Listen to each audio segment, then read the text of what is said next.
Good morning, everybody. How's everyone doing? Today is Thursday, June 8th. Yet again, another great trading day. Another day to trade. Another day to get up, do our process, and stick to the game plan that we're always following, staying disciplined, doing what we do best. So, good morning, all. Good morning. We'll let some folks trickle in here. Good morning. I see that Katie Baby was first up in the chat this morning. That's interesting. Usually we have Michael Cobble. So, Katie Baby, congrats. First in the chat, followed by Davy Day Trader Mickey. Then we see Michael Cobble. Black Diamond Off Grid is here. Buckminster Wallace, our BMW. We've got Michael Bernaldo. Nice to see you. Quest of Quest, David Ball, Sammy Sams, Gian Park. We've got Paul. We've got PD12. Kid Ray is here. Sammy Sams, Chloe, Dwayne. We've got Willow Puff, Crypto Commando, of course. Who else is here? The Lioness, new to stock. We've got Jax. DP, J. Hicks. Good morning, good morning. Ketchup Kings is here in the building. Cipriano, Fanzi, Infornity. Nice to see you all. Stevie J, John Cardozo, Daryl B. Who else is here? Trading Vibes, Gregory Rulo, INF the Based Homie, of course. Roger, Sharon J. Good morning, everyone. Good morning, good morning. Victor Y. Cool, all right. So let's start kicking things off here, and we'll work through all the things we typically do. Of course, unemployment claims today, this morning. Today is Thursday. There we go. Unemployment claims this morning at 8:30. That's coming out in roughly 15 minutes. And in 15 minutes, we will be, looking to see what that market reaction is. We always get unemployment claims every Thursday. It's not the true jobs numbers, right? So we'll see. It is scheduled to come in at a slight uptick versus the prior. You can see 236 versus 232. So we'll just keep our wits about us when 8:30 comes rolling around in, again, roughly 15, now 14-ish minutes. So not really expecting anything crazy based on that, but we'll see. We'll see. If the market does respond, then we'll take it in stride, as we always do.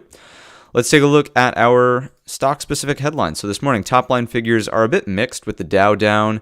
The S&Ps are slightly green. I would argue that they're really flat. NASDAQ, slightly red, nothing crazy there. Oil's green, as is the 10-year.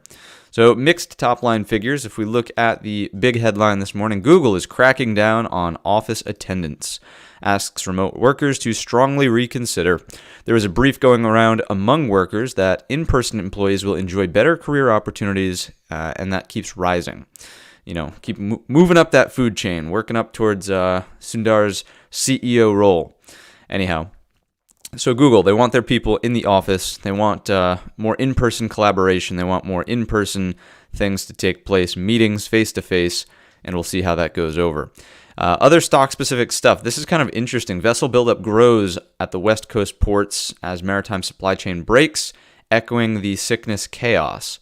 Just really kind of like, if we want inflation to be going down, this, of course, does not help that. We really need that supply chain to be working smoothly. And so far, some buildup happening. I didn't read the article. I don't know why it's taking place, but just in terms of what it implies, not really great. GameStop last night on earnings, right? Fires the CEO and names Ryan Cohen the CEO, or the executive chairman. And the shares plummeted on that news. If I'm not mistaken, he has an absolutely horrific track record as CEO. So anyways, we'll leave it at that. What else is going on here? Stock-specific stuff. Water tech company gets a 25% upgrade from Goldman Sachs. Let's see what that image says over here. Zooming in. Xylem. Never heard of it, but I suppose if that's something you're interested in, that's something to look into. We will do what we do because that really doesn't have much impact on the S&P as a whole. What else is going on here? Some stuff about Kramer. CNN CEO is out. What else? Stock-specific stuff. Oof. There we go. New York City tops the world's worst air pollution list from Canada wildfire smoke. Look at that image. That's very, very intense. So I feel for anyone who's down in New York, perhaps, living in the city with conditions like that. I'm definitely getting a bit of that orange haze. When the sun shines through the window in the morning, past couple of days, it's definitely been orange, and you can see that tinge in the sky, but it's definitely not like that. That is very, very extreme if that image hasn't been doctored up. But still, if you're in New York, I feel for you. That's probably not easy. You got to stay inside, and it's nasty out, tough to go and get groceries or whatever. But Yeah, let's take it one step further, right? Feel for the bad air quality in New York, but geez, how about the people in Canada, right? How about the people in Canada? Hopefully, if we've got any Canadian viewers, obviously INF are based homies from Canada. Hope everything's all right, man. Hope everything's all right with all of our Canadian viewers. So let's continue along and take a look at some stock-specific stuff that is baked into the list lower. Casino stocks looking for a recovery. What else is going on? The Binance lawyers allege that the SEC offered to serve as advisor to the crypto company in 2019. So they're like, hey, what's up with that? Like, you're suing us, but, you wanted to be an advisor? Like, what? What's going on? Continuing along, we're looking for stock-specific stuff. There's not really much. There's some Australian Canva AI, right? That's another design program. I think Adobe's got them beat with their generative AI integration. And then HVAC getting some near-term catalysts with everything that's going on. So there's really not much stock-specific other than Google telling its people to, hey, get in line, get into the office, and then maybe you'll have a chance to level up in the company. That's really it. If we take a look at the earnings calendar, we know that there's not much. Yesterday after the close, you could have taken out your popcorn and watched GameStop as they sort of renamed the CEO there. And then after the close today, DocuSign looks interesting, and then NEO before the open on Friday. That's really it. Nothing crazy here stock specific. So we will do what we do best, which is jumping on over to our good old futures. Let's go to the futures screen. There it is. And we'll take a look at the ES on the high time frame. So ES, and we want to go to a 4-hour time frame chart. And we'll get started here doing our top-down analysis from a time frame perspective, working from the top, building on down. What do we see on the 4-hour chart? So this feels like home. This feels comfortable. This is good. If we're looking at the 4-hour chart, we know that we're still in an uptrend. We talked about this in last night's midweek market update. We've got equal lows, then we got higher lows, and we can certainly still afford to pull back and search for higher lows kind of around this gap fill reversal area. 4240 is the number in the ES. That really represents the gap fill, right? 4240 is the level. Along the way, of course, to confirm that, yes, we are in an uptrend, we have highs, higher highs, higher highs, higher highs. Nothing about that has changed. And we're starting to flirt with the breakdown of this consolidation level, right? We talked about yesterday how this is starting to feel like bull flag. Well, in the pre-market and even into the close of yesterday, we're coming in for a test of that big breakdown level. So the title of today's video is totally in reference to that. What does that look like as we zoom in? So let's go to an hourly time frame chart now that we understand the context of how we've arrived here. Let's see. If we take a look at, like, yesterday was a almost perfect rejection of this prior top. We fall off aggressively and we come into these lows back here.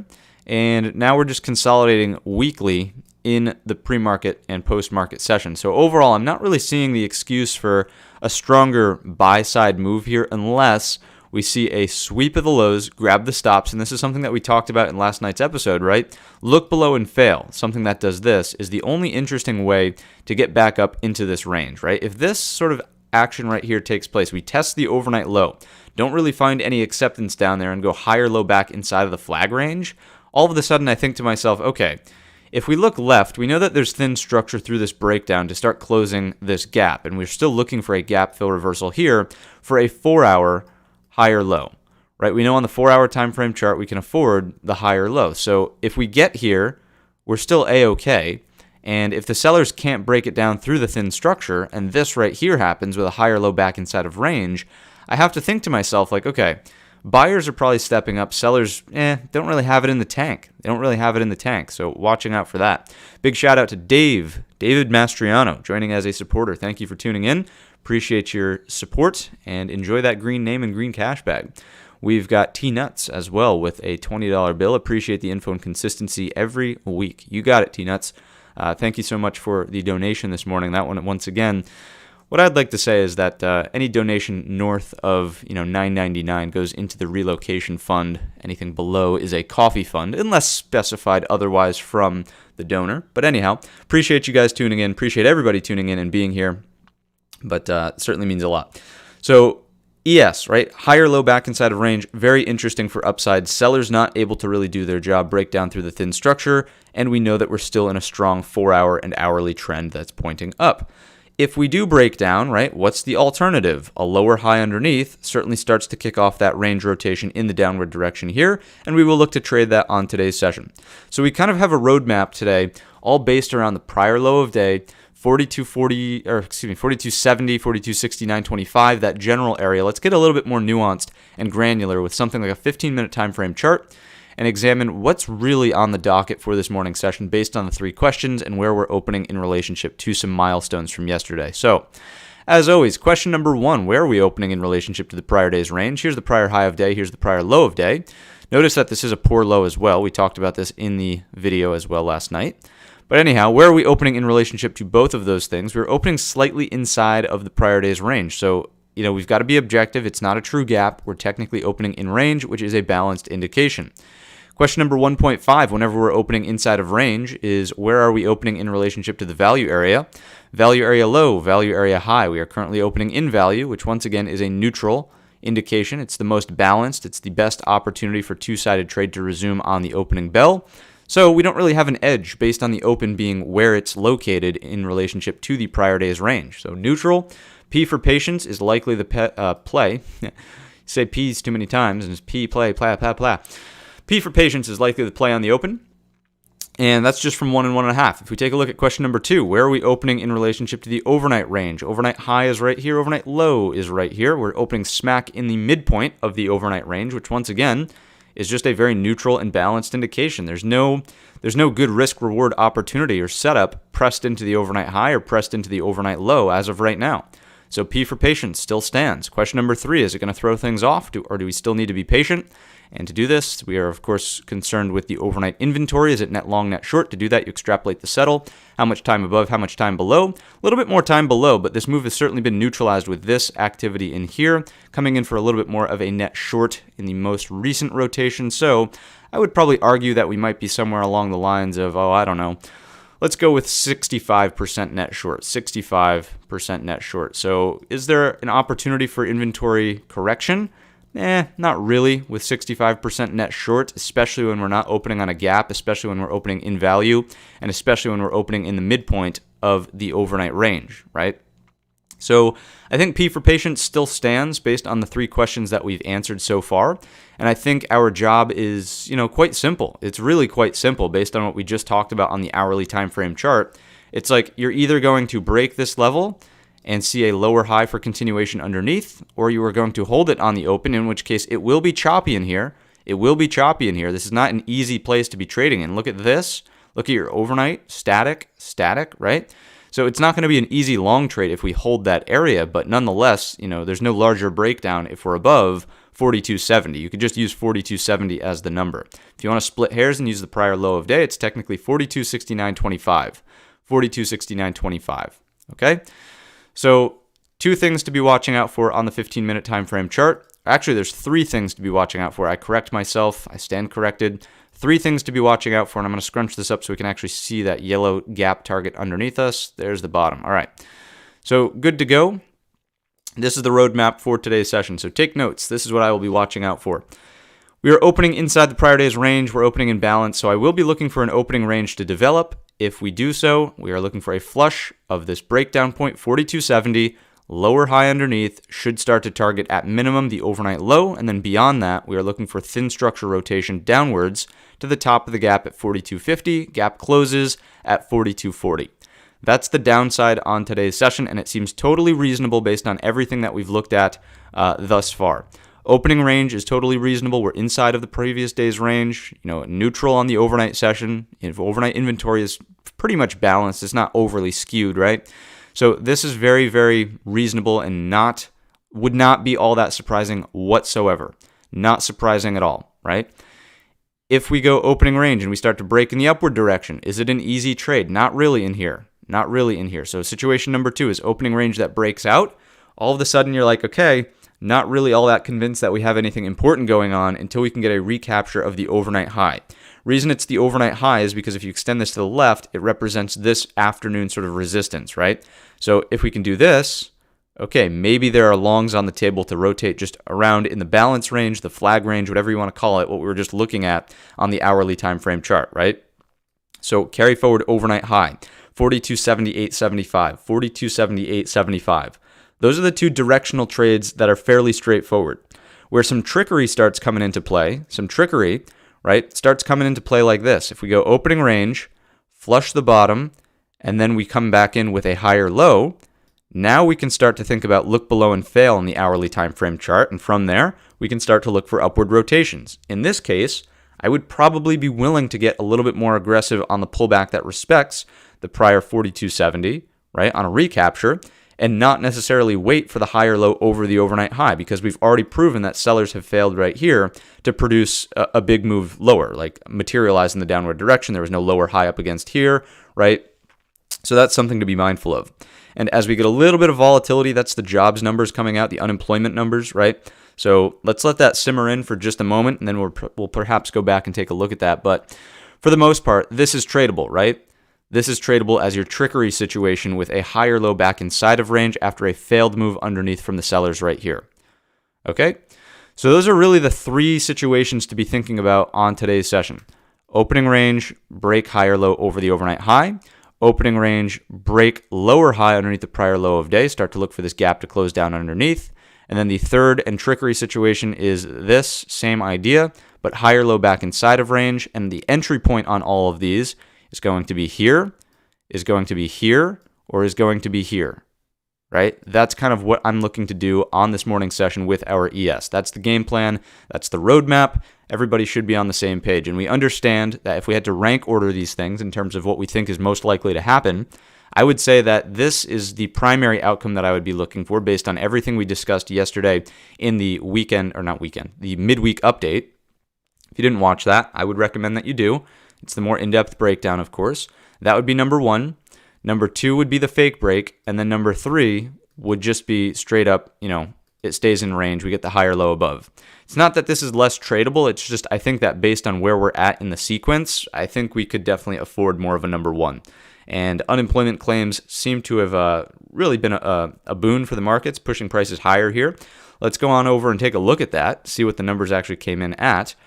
261 versus 236 forecast. So we definitely missed there in the upward direction. It's not really what we want to see. I suppose, if anything, it just it's here. Think of it this way: the bad news there probably tells us that Powell may be willing to omit the last rate cut that they were technically planning for not this meeting, but the next meeting, right? So maybe the market's rallying on that kind of sentiment there, the hopes that, instead of just being a skip, this is actually going to be the true pause. And this is it in terms of hikes in the next meeting, right? So we'll see. We'll see. That's kind of my interpretation of what the market might be pricing in right now, but can't say that with any certainty, at least in terms of what the Fed's going to do. We still have to react to CPI next week, PPI. We still have some pretty significant economic data coming out, right? So ES has been covered. We know our ups, we know our downs. We're going to move along, and we're going to take a look at the NQ. What's going on with our NASDAQ 100? Coming on over to the NQ futures and moving on up to a 4-hour time frame chart. What do we see? What do we see? What is there to see? Well, first and foremost, we're still in a very strong 4-hour uptrend. That goes without saying. This move is parabolic. We've been talking about concave, convex, all that good stuff, right? Parabolic move. That's still unchanged. Now, is this an aggressive pullback from yesterday? 100%. Am I trying to deny that there was selling pressure here? Absolutely not. Of course there was. Of course there was some downside momentum. But if we look at this chart objectively, we're still in a 4-hour uptrend. We're moving from lower left to upper right. If we take a look at the hourly time frame chart, this is where you could start to argue that things are neutralizing, right? We're still moving from lower left to upper right. We're still dealing with lows, higher lows, higher lows. Equal lows are kind of on the table now, but along the way, highs, higher highs, and higher highs. We're coming off of higher highs. So are we in a downtrend on either of the higher time frames? The answer to that question is simply no at this point in time. We're not in a downtrend on the 4-hour or on the 1-hour. If we zoom in and get, again, a little bit more granular here with the hourly chart, we're definitely neutralizing. I will give credit where credit is due. We talked about how this perhaps was the beginning stages of a head and shoulders, and we certainly did break down underneath that neckline, which was 14,515. 14,515, right? We talked about that. We talked about the thin structure back here, and lo and behold, we got that rotation. So the move to the downside is worth respecting, but we are in an overall too many words. It is worth respecting, but we are in an overall uptrend on the higher time frames, hourly and 4-hour. We've established that together. Everybody's on the same page. If we take a look at the 15-minute time frame chart, or actually before we do that, let's point out the bad structure, thin structure, shouldn't call it bad, thin structure underneath us, right? If we break down underneath this overnight low, 14,255. 14,255 is a very weak level. 14,250 is kind of the round number we used in last night's video, but it's a poor low from this session. It then turns mechanical and weak by having an exact overnight low and then an exact following day's low as well, regular trading hours, right? So bad structure, there I go again. There I go. I got to have some self-discipline. It's not bad structure, it's thin structure. Thin structure. Get it through your head, Matt. All right, anyhow. Thin structure underneath that 14,255, 14,250 certainly opens the door through this thin structure, right? Man, what am I saying? I feel like, all right, I got to take a little mental reset here, folks. I don't know what's going on in my brain. I don't know what's going on. That felt real weird to say. Anyhow, let me try that again. Please bear with me. I apologize. You probably understand what I'm getting at here. Poor lows, weak structure because of the exact touches. Thin structure is back here. There we go. Done. Done. We're not going to keep talking about what's off to the left. We're going to talk about what's in front of us over here. If we find support at this area, we're technically producing an equal low, and we could look for that rotation back in the upward direction. What's the level that you want to be watching? Of course, it's just the retest of the breakdown point at 14,515. 14,515. There we are. Now we can go down to the 15-minute time frame chart, and now we can ask ourselves the three questions and do what we do best. And now I won't get hung up on thin structure, poor structure, weak structure, bad structure. It's all structure, this, structure, that. Build a freaking A-frame cabin in the woods or something, you know? I'm going off the rails here this morning. All right, NQ. What do we see on the NQ 15-minute time frame chart? Question number one.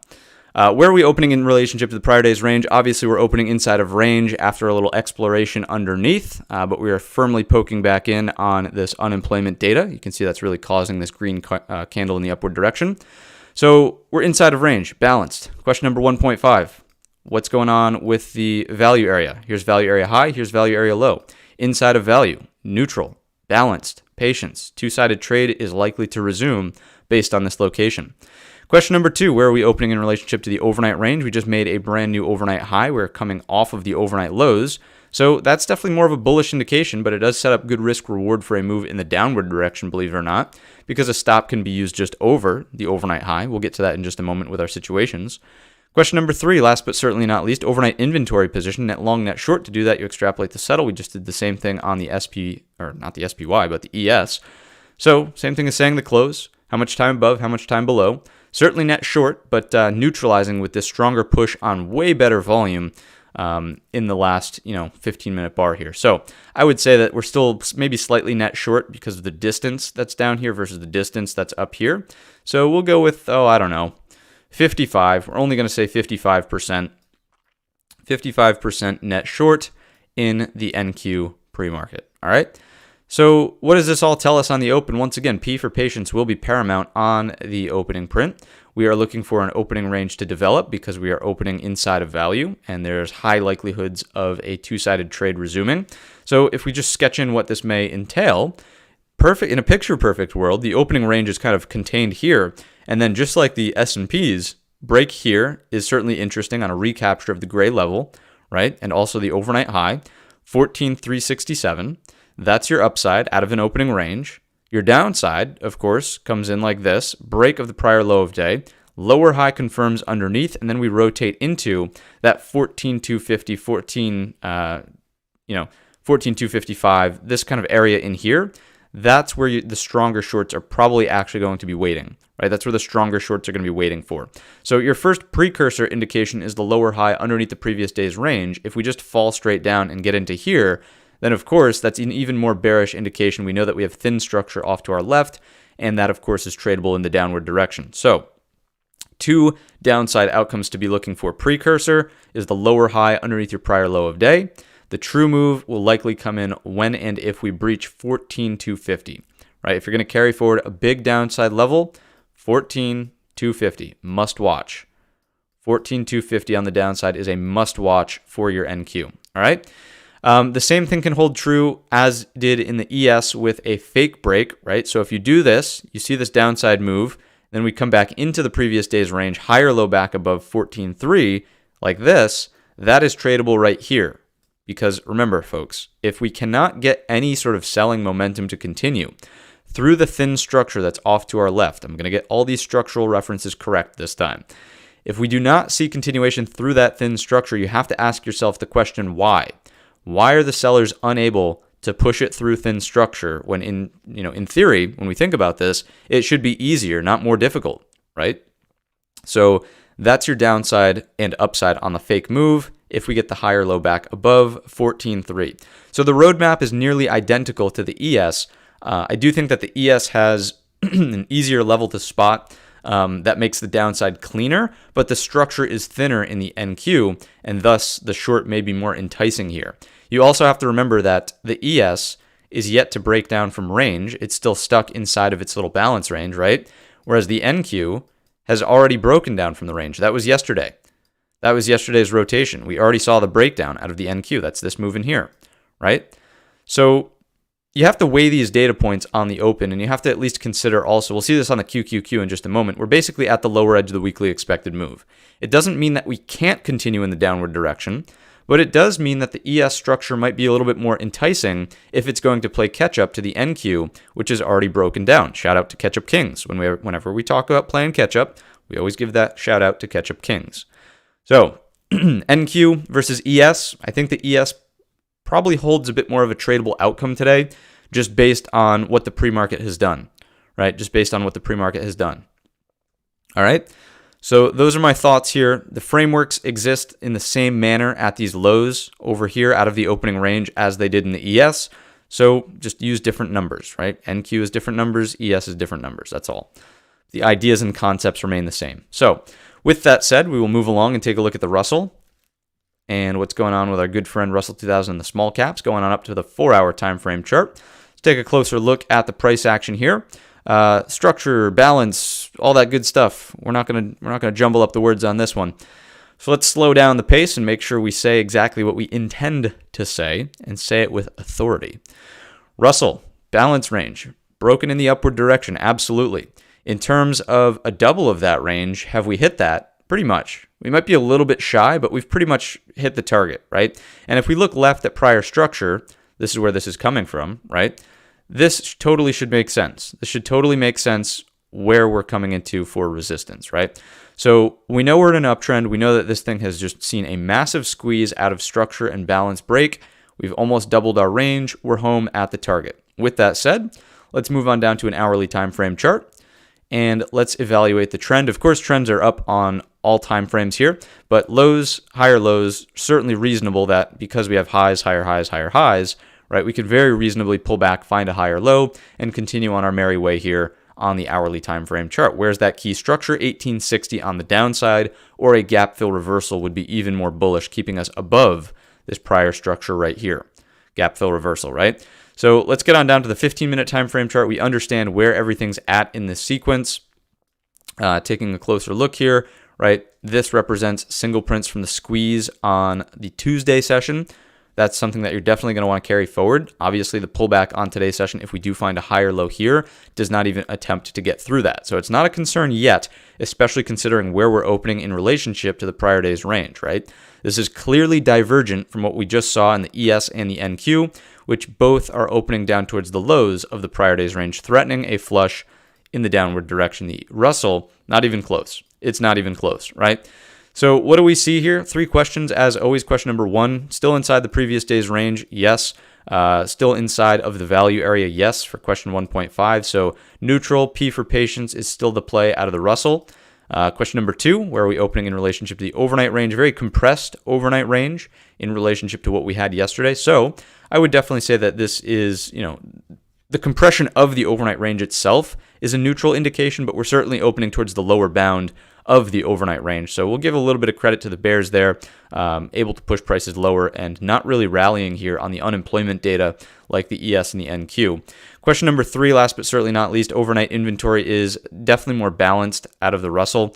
You can see that our above and below is basically split. It's 50-50. So I would say maybe there's like a 51% bearish edge because this move is more recent, right? On higher volume coming into the open. But that's about it. 51% net short, nothing crazy. What does this tell us for the open? Just like everything else, you bet. You guessed it, P for patience is the primary outcome. So the difference, of course, is that we're not dealing with breakdowns underneath the low of day. We're not dealing with, lower highs here or opening range, higher low over the overnight high. It's not really in play that way. So what would we watch out for in the Russell instead? Anything that just chops around up here is exactly that. Choppy balance, and that really does strike me as healthy consolidation on a higher time frame chart. Remember that this thing has gone near vertical over the past couple of trading days. If it just takes a day to breathe and balance and get some sideways activity, some price acceptance at these highs, it's not totally unreasonable, and that would strike me as a bullish indication overall for broad markets, right?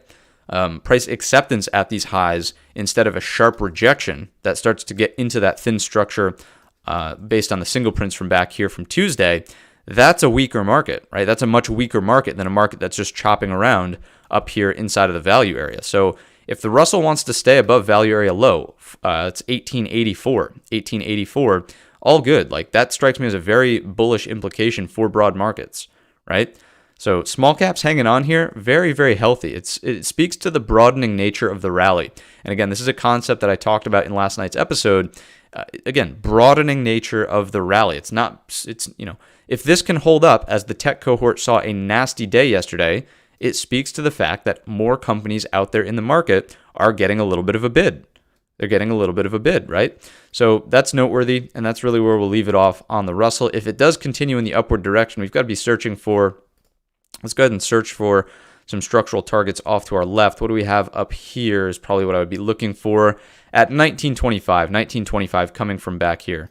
1925, all right? So let's just sketch in there 1925. So we've got something, again, if the market continues to push here, then it starts to get like dangerously extended, being so far through the upper edge of the expected move and being beyond the target from the range double, right? We were talking about range double.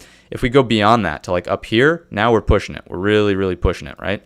So let's just bump this out to the end of June so we can see that. Good to go. All right, so that's your next overhead structure. We've covered everything there, but I do want to take one quick check-in on the ES to make sure that unemployment data settled out in the proper manner.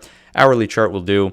Yeah, we're definitely still inside of that range, right? It didn't produce downside outcomes. We're still hanging out right here. Good to go from that perspective. And just as a reminder, that's kind of the range that we're looking at. All the inflection points this morning will revolve around 4270 in the ES, 4270 in your ES, right? It's either going to be a consolidation break high or low, and this is just a recap of the roadmap for all the new viewers potentially just tuning in.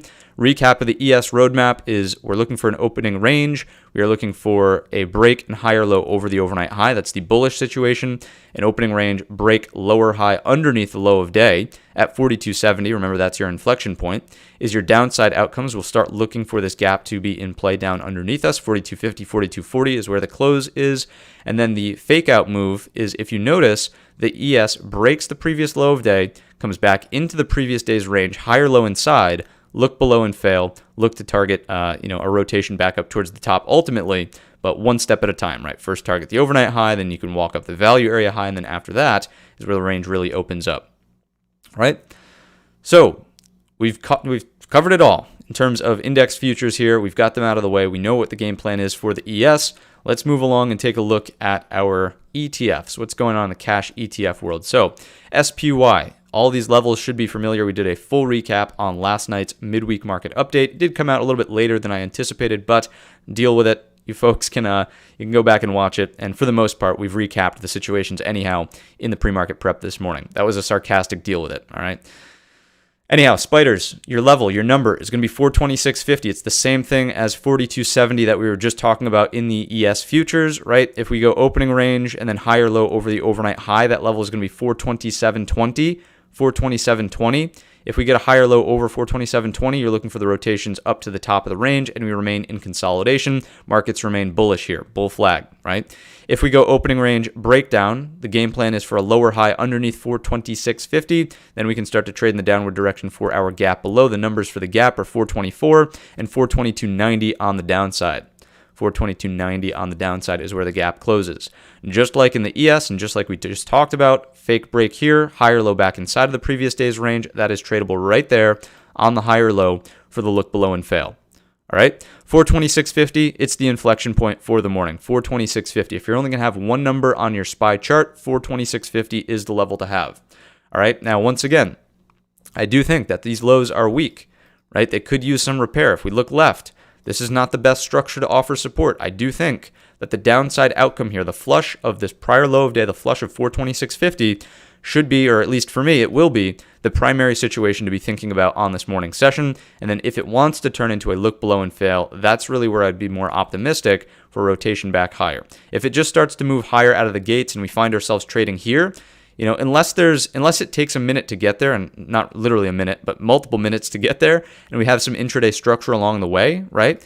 Then maybe there's a trade set up there. But if the first 5 or 15 minute bar looks something like this, I'm just going to draw on the hourly side of the chart, right? If the first 15 minute bar or 5 minute bar looks something like this and we find ourselves in the midpoint of this range with no pullback, then, this becomes difficult to trade. You're in the midpoint. Where's the edge, right? I suppose we're still looking for the rotation to the top, but unless we get a higher low pullback, it becomes difficult to actually trade that type of outcome, right? So that's that. That is that. Tan SpaceX, thank you so much for the $4.99. That one falls into the coffee fund, unless you would prefer to reallocate to the relocation fund. But coffee fund, thank you so much for that. Appreciate it. Latte on you today. Thank you. Hopefully you at least make $5 based on this trading information that we are putting out there in the pre-market prep. So spiders have been covered. We've talked about our up and down side on the ETF world. Let's take a look at the QQQ. And this is where we can start to see a little bit more clearly that the downside is definitely getting tested here, and we're at the lower bound of the expected move, right? Once again, this is not a suggestion that we have to stop here. It doesn't mean that the market can't continue through it, but the options market is definitely pricing in more comfort if we close above that this week. So knowing that we've already broken down from the multi-day range up here, the SPY seems like the more reasonable name to look for the breakdown in. And if there's going to be a rotation back higher, the Qs seem like the reasonable name to take a rotation higher from, right? Because technically we're looking for an equal / slightly nuanced higher low here at or above 349. If we can get and stay at or above 349, pre-market we're already doing it, right? If we can pull back and respect that as a low, then it's totally reasonable that we could look for good risk reward setups to rotate through this breakdown and just be testing this area right here, right? What happens at 352.75?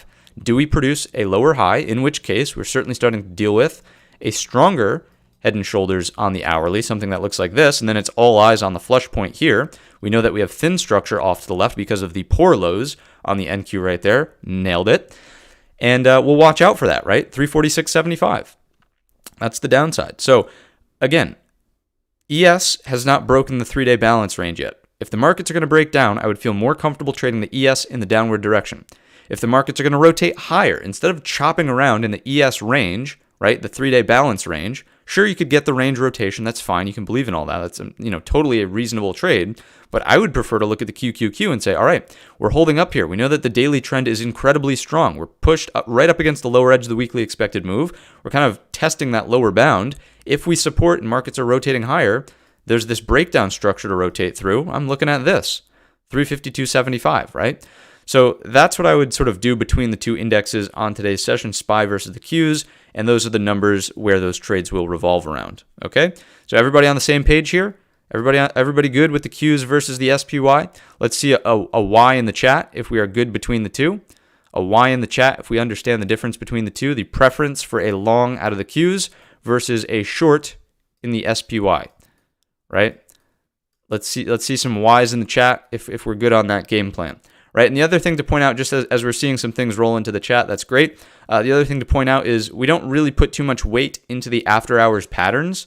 We really don't put that much weight into the after hours patterns. So, you're not wrong if you say, hey, look, we've got an inverted head and shoulders down here. You're technically correct. That absolutely is the pattern. But just think of it like this. Think of it as a test beneath the prior low of day, and now we're opening back inside of range. It's not so much that it's an inverted head and shoulders. It's more important that this represents a test underneath the prior low of day, and we're opening back inside of that range. The overnight traders were unable to keep prices outside of and below the prior day's range, all right? So Very good. Cool. We're all good. We're all on the same page. Love to see it. We know the difference between the SPY and the QQQ. Let's move along and let's take a look at our IWM. And this, of course, is our market indication. This is not something that we prefer to trade, but there you go. Once again, your range has been doubled here. You're up towards the top of the banking crisis candles. If we take a closer look at this thing, we're well extended through the upper edge of the expected move on the week. I would not go short just because of that. I would certainly not look to go short in the face of this move back here. If we do pull back, it's just that. It's a minor pullback. If we're chopping around in this prior day's range, that's the value area that we just saw on the Russell futures.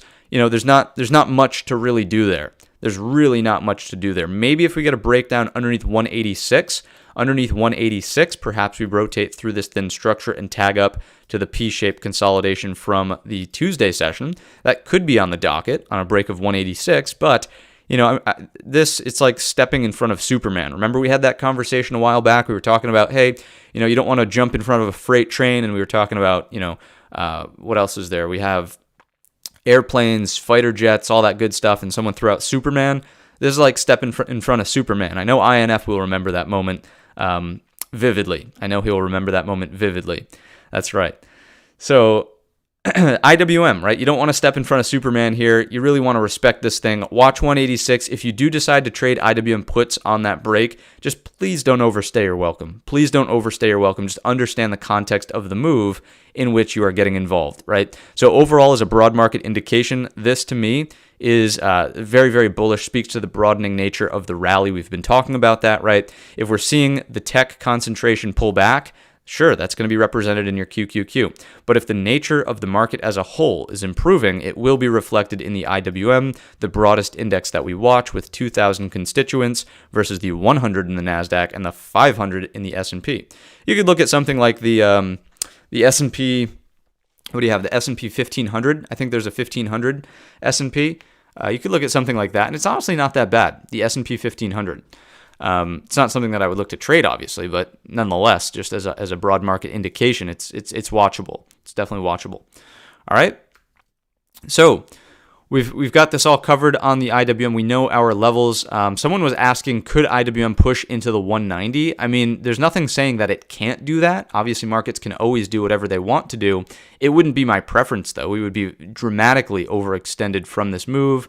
I suppose in theory it speaks to bullish nature of markets. And once again, I'll level with you right now. I can't remember the last time I actually traded IWM puts or calls. This totally, for me, is just 100% a sort of gauge for what broad markets are doing, right? So I'm not going to concern myself with that personally. Is it could it go there? Yeah, but it's just going to be a strong indication for markets. I wouldn't really, again, because I don't trade the instrument itself, I wouldn't be overly concerned about getting caught up in a pullback or anything like that. I would just say, oh, look, IWM's clearly ripping in the upward direction. That helps markets on the bull side of the narrative. All right, that's that.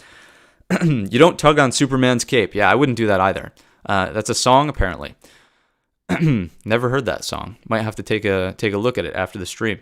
But anyways, we've covered our ETFs for the broad market. Let's take a look at the core list of companies here, and then we're doing fantastic on time. We've got 8:57 on the clock, so killing it. We can hang out with the chat. We can take a closer look at the ES. We can keep talking about different stocks once we get through this. So Apple is up first on the docket. What do we see in front of us here? We talked about this last night. This flush point is totally reasonable today.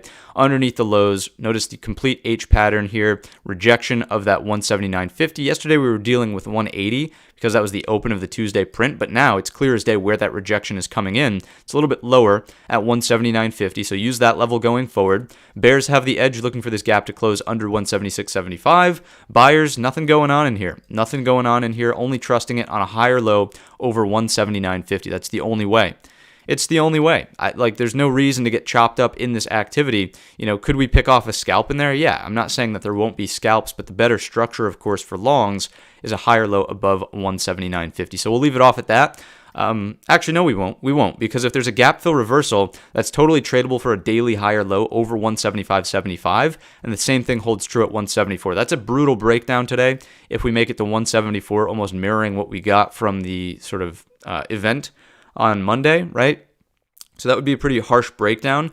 but maybe that sets up a move for a higher low on the daily to come on Friday, tomorrow's session, right? So one step at a time, but those are the key levels. Right now, I would say that the bears probably have an edge with this pre-market consolidation hanging out underneath 178.25, right? That's right here. Right here. So we're opening in this range. That should be the primary watch, right? Can this gap close? And if so, we know that that probably leads to the SPY breakdown. So, put all of the pieces of the puzzle together to make this big web of analysis that we spin here. And if Apple closes this gap, right, probably means that the SPY breaks down from range. So it's something to carry forward and put the, connect the two dots there between the two. So if you're watching Apple, you're basically watching the broad market. We know that the broad market is Apple. The Apple is the broad market. Don't make me say it. Don't make me say it. I'm going to say it. If you don't like Granny Smiths, I suppose you can deal with a Macintosh. Anyways. Netflix, same idea as Apple. Same idea as what we were just looking at, right?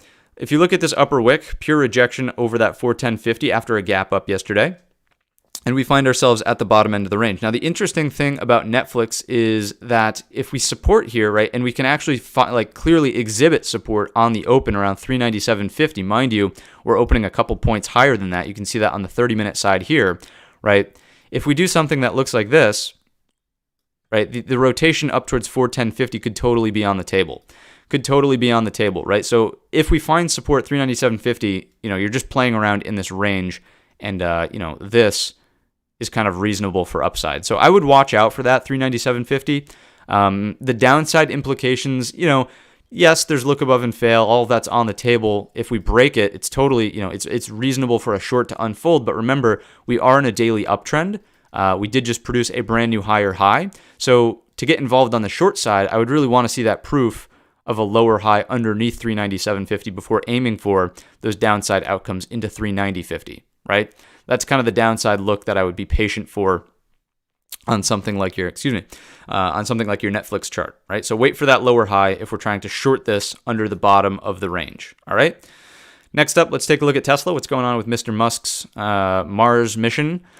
It's currently inside the previous day's range. Honestly, folks, not much. Tesla is not really all that attractive to me because there's a lack of structure. If we go to the daily chart, I was talking about this last night in the video, right? If we go to the daily chart here, we see a vertical move, straight shot in the upward direction. Really, really tough to trade when you don't have structure around you to be, queuing levels off of. So, don't get me wrong, we've got 230 and we've got 221.85 on the downside for the gap fill. But as we're just chopping around in here, it's kind of exactly that. If I just move this screen over a little bit, and thank you, Thinkorswim, for cooperating with me this morning. If we look at this, right, it's kind of choppy. There's not really a strong indication there. We're higher, we're aggressively lower, full retracement, right? The only real structure that unfolded there was, I suppose, if you looked at this as a rejection or lower high underneath that 230, and we're trading downside outcomes there, but nonetheless, not the cleanest indications in this general area. All right, so Tesla inside the previous day's range, it strikes me as balanced. There's nothing overwhelming to do against structure. Maybe things get a bit more interesting over the top at 230 like this, or maybe things get a bit more interesting for a breakdown here to test 216.65. But I look at this and I think to myself, there's no clear exhibition of buyers or sellers, or there's no improving an edge, basically, is what I'm getting at. Big shout out to RJ Trades joining as a super supporter. Appreciate you being here. Enjoy that green name and green cash bag. It will turn gold over time. Thanks for tuning in. So Tesla, patience play. I think that there are other setups that are way more attractive at structure, like Netflix, like Apple. Let's take a look at Google. What's going on with Google? Not only do they want their folks back in the office, but their stock is coming back down to earth. Maybe the stock is headed towards the office, and the office is down here. Just a thought. I don't know. But let's go back to an hourly chart on the left-hand side, and we'll take a closer look at this. Right. So I think this is frustrating to look at because the timing was wrong. The upper wick and sort of rejection from last Friday over that 124.75, to me, it was like, okay, Monday we open here. It's just a break of that low gets you there, right? So obviously ripped. Now it's all the way back home. So we're at that target. We've got the 100% retracement. Everything still stands for a lower high. Remember that whenever you see an aggressive 100% retracement like this, it's very difficult for markets to just continue in the downward direction. Let me be very clear. It doesn't mean that it can't happen, but positioning here, you're chasing the move. The move has already happened. Usually you want to queue off of a lower high, right? So I would prefer to see out of Google something that does this, finds a lower high anywhere underneath 124.75, then an equal low reattempt, sets the breakdown underneath to start targeting 120.15. So that would be my preference out of Google. You can clearly see that there's some downside momentum here. Obviously, there are, sell side continues to overwhelm with this consolidation being weak at the lows in and through the pre-market session. So I would definitely carry that forward. Once again, your lower high outcome probably comes on a breach of 123. 123 breaks, your pre-market high breaks. You look for that rotation higher. Here it is on the daily, right? You break here, you look for some sort of lower high. It could be anywhere up here. Inverted hammer, double top, head and shoulders, whatever, right? Anything goes. As long as it's underneath 124.75, we'll then look for the equal low and then flush over time under 122.15. So that's really what I'd be watching out for in Google. All right, that's the primary thing to be watching for. If you want to be quick draw McGraw and you're looking for that scalp in the upward direction to test this level, you could do that. Just keep in mind you need a tight stop. It probably requires something that looks like this on the open, right? Range, break higher low above, or if we just go, let's put that back on. If we go like test lower and then break it, if the test lower holds first, then you could go with the break, right? Because now you're trapping shorts. Trapped shorts squeezes out over 123. All right, that's how I would look to trade Google on the open. That's how we will be trading Google on the open. Let's take a look at Meta. What's going on with the fantasy land? What do we see? So fantasy land, fantasy factory. Anybody remember that one?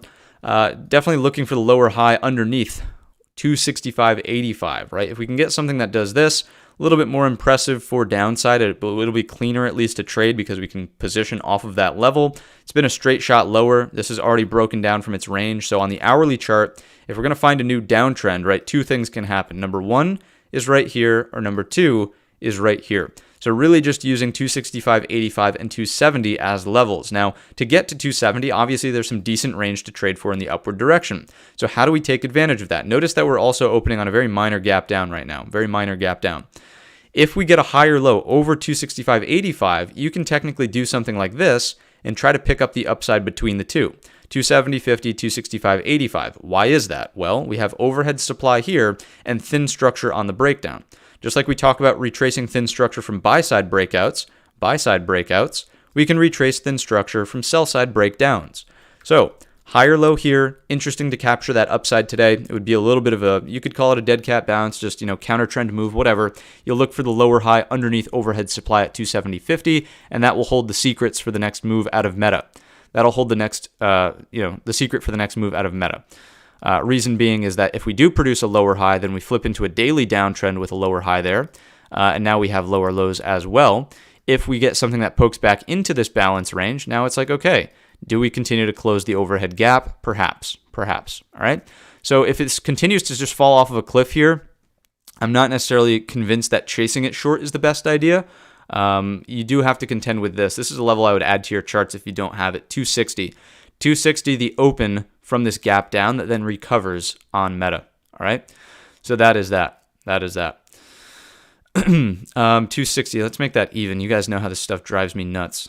Absolutely drives me nuts. Let's get rid of that 0.6. Good. And that is that. And this one too. What the heck? Well, you're catching me slacking today. This needs to be a 25. All right, good to go. We've talked about up and down, right? If this does just fall lower, again, chasing the short, not recommended. I would just watch for the reaction at 260 and see if we can find a bounce off of it. Just keep in mind you're going counter trend to the hourly, but you are playing nicely in the direction of the daily trend, which is still currently up at this point in time. I mean, glaring uptrend, right? Looking for this higher low. Okay. Continuing along to NVIDIA, what's going on with NVIDIA? If we take this back down to an hourly time frame chart, we can get a bit more granular. There we are. So NVIDIA, 379. 379 is the number, right? Technically, head and shoulders neckline, very, very extended right shoulder, but you get the gist. As long as we're underneath that, I do think that the sellers are building an edge. And what you can see in the pre-market is it's exactly where the rejection is coming in. I don't really think that that's an accident, right? That is not an accident. So as of right now, as long as we're underneath 379, I would be looking for a test of the top of the gap here at 366.16. Unfortunately, gaps always have to be what they are, so we have to live with that 16. This one, though, that can definitely get changed. You guys continue to catch me slacking. That's all right. I'll take the responsibility for that. That should be 401. But anyhow, right, jokes aside, as long as we're underneath 379, Lower highs are on the table. Sellers are making a stand. Buyers who chase this gap up from earnings are getting screwed. And from there, we can start looking for that gap to close in the downward direction. But 366.16 is the test first. Now, again, this is really interesting because you have to balance the dynamic of, okay, new money longs up here are not in the best position, but still, think about how many people are still long from prior to the earnings gap up, right? You gotta imagine that, it's not so straightforward here in terms of the dynamic of the psychology. So if we poke over 379, right? Think about the short, there's so many short-term shorts who want to see this thing fall off of a cliff and fall into the oblivion that if this puts in a higher low over 379, I would start to think to myself, any aggressive shorts who really added to that position on the break of 379 into the close yesterday, they're not too happy with that. They're definitely not too happy with that. Is there the possibility that it could rotate higher to test here, 389.75? Absolutely. And when and if we get there, don't get me wrong, if you're going to count this as a downtrend, that's fine. You don't want to be a new money short at the lower low. You want to be a new money short on the lower high because your risk reward is far superior, right? Stop loss goes here, entries right here. What do you target? The equal low. Very, very clearly, you're dealing with 3-to-1, 2-to-1, whatever, depending on the setup you ultimately take there. But that's the more preferable short entry, right? So two things. If we do this, be open to the idea of 389.75. If we continue to reject underneath, target 366.16. That's the downside. Kokeshi Dolls with the 20, falling into the relocation fund. Appreciate you. Longtime viewer of the channel. Thank you so much for that. Very, very much so appreciated this morning. So NVIDIA, we've talked up and down. We know the up and downside levels, and it's all going to hinge upon 379 as your pivot point. All right, 379 NVIDIA. Next up, Microsoft. What's going on with Softy here? Softy fell off of a cliff. Absolutely. It's in no man's land. This is one thing that I would tell you, and I did say last night in the video. Microsoft is in, where's the structure? Where do we trade against? There's nothing in here. Thin structure. 331 is the last place where we really have something meaningful. On the downside, it's the top of this gap, 320. I mean, nothing really exists cleanly in these two ranges right here. Even look left, right? Thin, and even thin. So you could make the very, very small argument for 326.20, right? Maybe there's something right here, the open from the gap down. We just talked about that same idea on, I don't know, what was it, Meta? I'm already losing track, but we just talked about that same idea, right? The opening print where we gapped down and rallied from. You could carry that one forward maybe as structure, but I would take that with a grain of salt. I would really take that with a grain of salt. So yesterday was the move. Yesterday was the breakdown of 331. That was kind of like where the money was to be made. Now I think that we wait patiently for the next setup to really unfold and show us where we can key off of, right? Either it's going to be a big rally and we put in a massive rejection under 331, in which case, great. Now we have lower highs to contend with. We know we're dealing with a developing downtrend. Fantastic. If the market continues lower here, I think it's worth taking a stab at 320 or the gap fill reversal, 316.50. Either of those two levels get interesting. But really, down here, it's like we're in no man's land. We're really in no man's land here. So in terms of levels to key off of, not seeing the obvious setup in Microsoft. All right? Not seeing the obvious setup there. Next up, Amazon. Last but not least, the mini beast, and we've got plenty of time to hang out today, recap the ES, see what the chat wants to talk about here. Amazon, what's going on with the mini beast? Falling off of a cliff, but the difference between this and Microsoft is that there is structure to trade around in Amazon. Notice that we have this prior high, which offered the open. That's the equivalent of the open we just mapped in Microsoft, right? But here, you can see it's actually aligning with something more meaningful. So 123.25, as long as there's a lower high underneath that, here's the test, by the way, pre-market. We're literally right at that level. If we put in the lower high here, so if we open and start fading off of that level, I would be looking for downside to continue, right? We're clearly rejecting this zone. We're rejecting this level. So opening here and seeing a fall off, I think downside outcomes are on the table.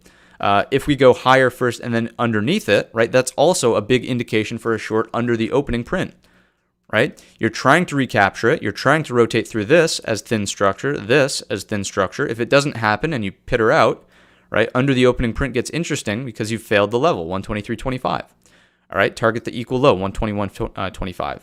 2 points. 2 points of downside. All right. So that's the pivot. You've got to see how 123.25 resolves. If this, rocket ship higher low pullback over an upward sloping VWAP, Fantastic. Tradable for continuation. Tradable for continuation. All right? That is that. We have covered our core list of companies. We've got 9:14 on the clock. We're doing way better on time than we did yesterday. So what does the chat want to talk about? I'm just going to navigate back on over to the ES, and we'll throw this on a 15-minute time frame chart and make sure that we're not missing anything here on the analysis. But, hit me with some questions. What do you want to talk about? Anything specific that you want to look at? I'll just bring up as well.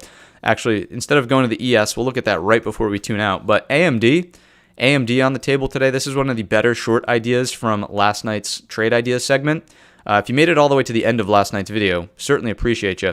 But we had 4 trade ideas last night. AMD is the best one to take as an options trader. All the other ones, very, very, maybe Target. Maybe we'll look at Target as well. But Penn National Gaming, shares if you're interested in that type of thing. And then Boston Scientific, shares if you're interested in that one as well. The options chains there are just terrible. But AMD, right? Obviously, this is in play. Look at the big sort of engulfer, reverse, like hit them with the Uno reverse card, right? Uno reverse card right back down at the lows. Big gap underneath us from the NVIDIA earnings, right? So sellers building an edge, undoubtedly. Just like in, what was it? Can't even remember. Just like Google. There it is, Google. Just like Google has a 100% retracement, so does AMD. Excuse me. So a lower high out of AMD here and then equal low, that's probably the preference, looking for that. But definitely a top watch as a short setup if we can stay contained under 120.70. All right, so that's this one. And then we'll just quickly check in on Target. Target's in play, potentially over the 133.25, just for a bit of a squeeze. We're trying to form a base here with an ascending triangle. Is it technically also a bear pennant? Yes, but if we take a look at the just oversold nature of this move, I think that as soon as any poorly located shorts are caught off sides, you're looking at a move higher. So 133.25. All right, those are the 2 additional trade ideas that we talked about in last night's episode. So I will now focus my attention to the chat, and we will see what's going on over there. I'm just going to scroll up briefly. What else do we have here? Good morning, Rebecca F. I don't know if I caught you earlier in the stream, but good morning to you, Rebecca. Vic May is here. IWM is falling off of a cliff now. Is it? I don't know. Let's take a look. IWM. Don't fool yourself. Don't really fool yourself. It's not falling off of a cliff. It seems aggressive downside here, but where are we in relationship to this? Really unchanged. We're unchanged from the previous day's consolidation. Folks, one thing that I would recommend, this is a strong recommendation. This is not financial advice. This is trading mechanics, right? If you're looking at the IWM, actually I should do this on the other side. This is Trading Mechanics 101. If you're looking at a chart on a small time frame and something seems really emotional, zoom out. Zoom out. Do yourself a favor and zoom out, right? If you're looking at this on IWM, look at how emotional and how aggressive this looks on the right-hand side of your screen. This looks like the world is ending. This looks like something really bad in the economic headlines just dropped. This looks like, inflation is revving back up to 10% or something like that. But remember, this is skewed. We're looking at a 5-minute chart here. The price axis is in 10-cent increments. Have we really moved that far? Not really. Not really. Show yourself that context, okay? So, yeah, it's definitely moving lower. And if you're being sarcastic, Vic May, totally get it. We can all have good fun, and that's completely reasonable. Totally understand if you're being sarcastic there. But overall, just as a general sort of thing to keep in mind for all traders, not just you, obviously. This is just broad general trading mechanics. Give yourself some context. That's all. Anyhow, what else in the chat? What else? Bouncer flush? I don't know. I don't know. Airbnb for David. David Mastriano just joined as a supporter. So, of course, we'll take a look at Airbnb. What's going on with the BNB? Consolidation is still healthy out of Airbnb. We talked about this setup. I forget when exactly. Let's go to the daily chart first. Daily chart first, right? So here's your double bottom. Boom, boom, boom, boom. And there's this big overhead gap to be trading for, right? We're continuing to work our way into that. We did produce a higher low pullback yesterday, a little bit nasty, right? Of course, into that close, but we're over all the key structure. We're still above all the key structure. Pre-market, we are underneath. Let me just flip this back to a 30-minute chart. Ooh, now we're not going to cooperate. Think or swim. It was too good to be true. I wasn't having any technical difficulties until now. All right, so you can see that that's stuck. If that ever happens to you folks, just go ahead and refresh whatever the screen is that you're looking at by reloading the grid. Then we'll just go back to Airbnb. So although it is annoying, it is very easily solvable. So let's move that off to the right. And once again, you can see we're underneath that 115.54, David. It's not the end of the world, but we are technically pushing underneath the flag range, right? So on the hourly, your ideal flag consolidation is above that. We're underneath right now. So just be open to the idea that you could be coming in for a test of 114. 114 downside level is what I would watch in Airbnb if you're in it right now. 114 needs to hold. If it's violated, not ideal. Not ideal. 114 is the line in the sand. This is like picture perfect flag consolidation. 114 is a do not cross. Right? If you start crossing that, deeper and worse things can take place. All right? So 114 on your downside. Anything that pokes back above 115.50, I'm not convinced that it necessarily breaks out today. It's still digesting this overall move. Give it some time. The next move really happens over 118.50. All right? 118.50. Okay? So that's your Airbnb. What else? Hit the like button. Yeah, I would appreciate that. If you're just tuning in and about to tune out because we're coming up on the bell here, do me a favor, hit the thumbs up button on your way out. But what else? Questions, comments, concerns, anything else? Let's see.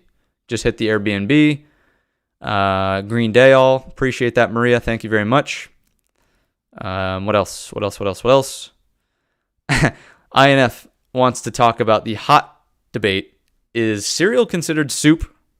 I don't know if this makes me... Do you folks like hot cereal? And do you even know what I'm talking... Well, I'm sure, actually, our audience here is very cultured and worldly. We know what hot cereal is, right? I have to imagine that we know what hot cereal is. I'm a big fan of hot cereal. Have it every morning. It's my go-to breakfast. What else? Any other issues? Vincent wants to check out C3AI. We can take a look at that. We've got 9:20 on the clock, folks. There's still enough time to hang out for another 3 or 5 minutes before we wrap it up here. So C3AI, this of course is the underdog AI company. It's holding in there a bit better than I would have imagined post earnings. It's actually doing okay. On the hourly chart, again, I personally will not trade this. I am not interested in trading this type of thing, but if I had to give you some markup in terms of what we're dealing with in front of us right now, your key line in this... Your key line in the sand for today's session is going to be at 35.43, prior low of day, basically, and notice that it's a bear flag from yesterday, right? If we flush underneath that, the target will start to become way down here at 31.25. Pretty nasty rotation to make, and we are coming off of a lower high. So, that kind of, if that breakdown does occur, I would just brace yourself for some downside impact, basically. If we hold up here, all right, maybe something interesting continues in the upward direction, but where, the only thing that I would start to think about is perhaps interesting intraday, at least, is a breach of the overnight high range for rotation through the thin structure from yesterday. That's 36.38. 36.38. So just watch really it boils down to the overnight range in this one, the flag consolidation range in this one on C3AI. That's really, that's the best indication that we can pull off of it. Daily chart, yeah. The weekly trend is up. It's getting a little bit nasty here with these gaps in volatility. It's not so clean anymore, but again, this does not interest me. The price action here is too volatile. It's too aggressive. It's not really being respectful of anything, but I can understand the allure of trading it, right? The percentage moves and volatility is just massive. So there's that. So yeah, those would be the two numbers that I would watch if I were going to trade it. All right. What else is going on here? What else? Amazon is not I don't think it's gapping up. Yeah, it's not gapping up, Karen. Amazon is not gapping up. It is still inside the prior day's range. The inflection point, though, is where we're opening at 123.25. We're opening up at that inflection point. Just remember on the Amazon hourly, unlike some of the other names we had been looking at, there's better structure to key off of here. 123.25 is that number, and that's exactly where we're opening. So it's not a gap up. We're not opening over the prior day's range, but we are certainly opening at key structure. Carry that forward. All right? What else? Coinbase. Want to look at Coinbase? We can look at Coin very briefly. Coin. Let's see what's going on with Coin. So nice little consolidation yesterday. Unfortunately, right, the damage is done. Big move lower. This is all on headlines, right? We were talking about. I think that there was something with Coinbase, and then there was also something in tandem with Binance, if I'm not mistaken, right? Both things were taking a little bit of a beating in the headlines. So nonetheless, gapping down from this range, nasty move, gap started to reverse. Consolidation on the prior day session Wednesday, though, didn't really do anything all that impressive. And we're opening in the lower portion of that range. So to me, Coinbase is any excuse to look for a lower high, really. I would wait for a break of the range from yesterday, right? If I go to a daily chart, we can see this. Here's the daily chart, right? So we technically have gap fill reversal, but we're still running into resistance at this gap close, right? So any rejections off of 53.82, 53.85, use whatever round number you want, but any rejections off of this, I think that it's on the table for continued downside, right? Reason being is that you have the structure from back here, and you've already produced the gap fill reversal from the Wednesday session here, right? So with the weakness in the pre-market, I think that the excuse is for a lower high, looking for this to reject, and we will look for downside outcomes, all right? Back to the hourly so we can pick off what your first target would be on the downside. It's going to be here at 50-50, 50-50, 50-50, 50-50 odds for higher or lower, 50-50 odds for higher or lower. No, in all seriousness, downside target comes from this consolidation, 50-50, and the breakdown is just continued price acceptance underneath the low of the previous range at 52.50. All right, so those are the numbers. Rejections here, trade downside in the prior day's range, chop, not interested. And if we start to breach here, maybe we close the gap overhead, but I wouldn't be looking for that as a primary outcome. Wouldn't be looking at as a primary outcome. All right, that's that one. What else? Yeah, both are being sued by the SEC. Thanks for pointing that out, Alex. Yeah, the headlines are just not very friendly in coin right now. All right. Does that wrap it up? I think so. I think that wraps it up. Whose birthday? Oh, Dave Does the Wave. Happy birthday. There it is. Dave Does the Wave. Happy birthday. Everybody in the chat, in unison, let's sing happy birthday to Dave Does the Wave. Ready? 3, 2, 1. Nope. Trust me, I won't make your ears bleed this morning with my horrible singing, but please, happy birthday to Dave Does the Wave out there in the chat. Hope you have a green trading day. And you walk away with a big smile on your face at the close of it all. Have yourself a nice dinner, right? Have yourself a nice dinner. James F. Kirk, what's going on with James F. Kirk? 5-day moving average. James F. Kirk wants to reiterate 5-day moving average. We are sitting on it at the open. If it does not break, we cannot go lower. If it does break, we are going to close that gap. Yeah, I think James and I have similar views of the market in terms of what may or may not happen. I just think that the structure horizontally will rule the world.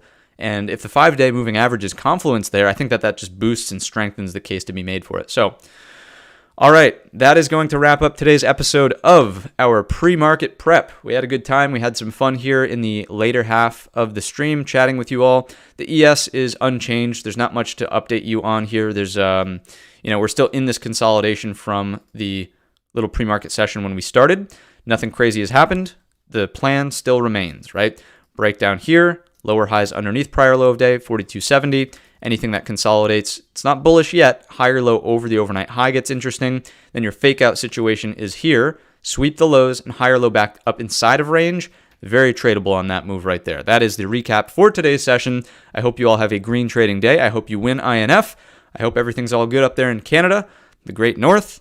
And with that said, I will see you all in the next one.